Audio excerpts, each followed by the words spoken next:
السلام علیکم قامد صاحب۔ جی وعلیکم السلام۔ میرا سوال ہے کہ ہمارے یہاں پلورسٹک سوسائٹی ہے، تکثیری سماج میں جو تربیت کا ایک ڈھنگ ہے ہمارے یہاں وہ فیملی پلاننگ کہلاتا ہے، لیکن مذہبی پوائنٹ آف ویو میں وہ مطلب مذہب بالکل سامنے آ جاتا ہے، اور ان کے یہاں ٹیکسٹول دلائل بھی ہیں، جیسا کہ اوما من دابۃ الا علی اللہ رزقها کہتے ہیں، یعنی جو بھی انسان ہے اس کو تک رزق پہنچے گا، یا لا تقتلوا اولادکم من خشیۃ املاق کہتے ہیں کہ اولاد کو قتل مت کرو۔ لیکن یہ سب ٹیکسٹول دلائل اپنے جگہ ہیں، اس کے باوجود اس کا بہت برا اثر ہمارے سماج پہ یعنی مسلم سماج پہ پڑتا ہے، جس کی وجہ سے صحیح تربیت نہیں ہو پاتی۔ تو اس سلسلے میں مذہبی پوائنٹ آف ویو صحیح کیا ہے، میں جاننا چاہوں گا۔ ان کے سوال کے جواب میں یہ عرض ہے کہ میں نے اس پر اپنی کتاب مقامات میں تفصیل کے ساتھ لکھا ہے کہ اللہ تعالیٰ نے جن معاملات کو براہ راست کیا ہے، یہ آپ دیکھتے ہیں کہ ان میں ادنیٰ درجے میں وہ کوئی عدم توازن نہیں پیدا ہونے دیتا۔ بگ بینگ کے بعد اتنی کہکشانیں پوری کائنات میں بکھر گئی ہیں، لیکن سب اپنے اپنے مدار میں گردش کر رہی ہیں۔ اس دنیا میں بھی جو چیزیں براہ راست اللہ تعالیٰ پیدا کرتے ہیں وہ ایسے ہی کرتے ہیں، لیکن جہاں انسان کو واسطہ بنایا جاتا ہے تو انسان ایک عاقل باشعور مخلوق ہے، اس پر لازم ہے کہ اپنی عقل استعمال کرے۔ دیکھیے میں لفظ جائز نہیں استعمال کر رہا، اس پر لازم ہے۔ تو میرے نزدیک اولاد کو پیدا کرنے میں چونکہ انسان کو واسطہ بنایا گیا ہے، تو اس پر لازم ہے کہ وہ اپنے آپ کو دیکھے، اپنی بیوی کو دیکھے، اپنے حالات کو دیکھے،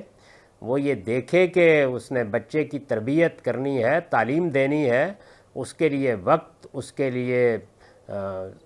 معاشی حالات، یہ سب چیزیں دیکھنا اس پر لازم ہے۔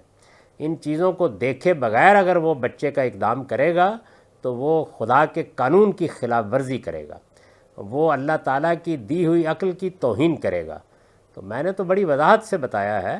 کہ اس معاملے میں مسلمانوں کو بالکل غلط تعلیم دی گئی ہے، ان کو بلکہ آگے بڑھ کر اس کا علمبردار بننا چاہیے کہ لوگ اپنی ذمہ داریوں کو سمجھیں اور ذمہ داریوں کو سمجھ کر یہ اقدام کریں۔ کسی آدمی کا یہ حق نہیں ہے کہ جس چیز کے معاملے میں اس کو عقل دی گئی ہے اس کے استعمال سے انکار کر دے۔ ایک کسان کی کھیتی کی مثال آپ لیں،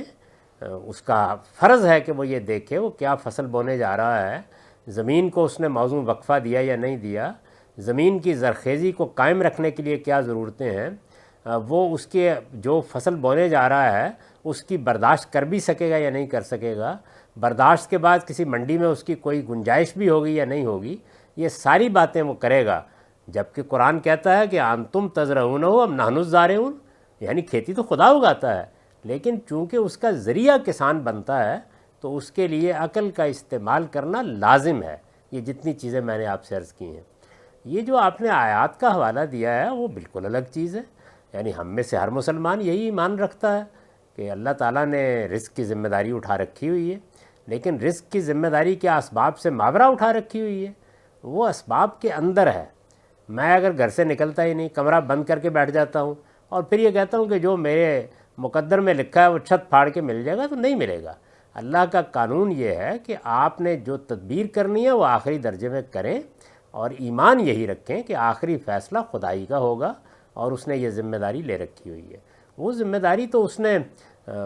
پہاڑوں کے کھو میں بیٹھنے والے لوگوں کی بھی لے رکھی ہے، اور ان کے لیے وہ اسباب فراہم کرتا ہے، لیکن کسی عاقل مخلوق کے لیے اس کی جد و جہد ضروری ہے۔ سوال یہ ہے کہ اللہ علی اللہ رزق کو آپ پڑھنے کے بعد آپ سب حضرات کاروبار کرنے کیوں نکلتے ہیں اور یہ سارے کام کرنے کیوں نکلتے ہیں؟ تو جس طرح وہاں تدبیر کرنا، عقل استعمال کرنا یہ ضروری ہے، ورنہ نتائج بالکل برعکس نکل سکتے ہیں، ایسے ہی اس معاملے میں بھی لازم ہے کہ آپ یہ دیکھیں کہ آپ کیا کرنے جا رہے ہیں، اس کی ذمہ داری اٹھانے کی پوزیشن میں ہیں یا نہیں، اور یہ ذمہ داری اٹھانے کی پوزیشن میں ہے یا نہیں یہ معاشرتی لحاظ سے بھی دیکھنا چاہیے، تعلیم و تربیت کے نقطہ نظر سے بھی دیکھنا چاہیے، زچہ و بچہ کی صحت کے لحاظ سے بھی دیکھنا چاہیے، اپنے معاشی حالات کے لحاظ سے بھی دیکھنا چاہیے، اپنی فراغت کتنی آپ کے پاس ہے بچے کی تربیت کی ذمہ داری اٹھانے کی اس کے لحاظ سے بھی دیکھنا چاہیے۔ اس کے بعد بچے کی تمہید باندھنے کا آپ کو حق حاصل ہوتا ہے۔ تو یہ میرے نزدیک لازم ہے، یہ محض جائز یا ناجائز کا معاملہ نہیں ہے۔ کوئی آدمی اگر ان اصولوں کی خلاف ورزی کرتا ہے تو وہ اصل میں اللہ کے قانون کی خلاف ورزی کرتا ہے. وہ بالکل وہی کام کرتا ہے کہ جیسے کوئی شخص یہ کہے کہ شفا اللہ دیتا ہے لہذا میں دوا نہیں کھاؤں گا، تو وہ مر جائے گا، اس لیے کہ اللہ تعالیٰ کا قانون ہے جس کی اس نے خلاف ورزی کی.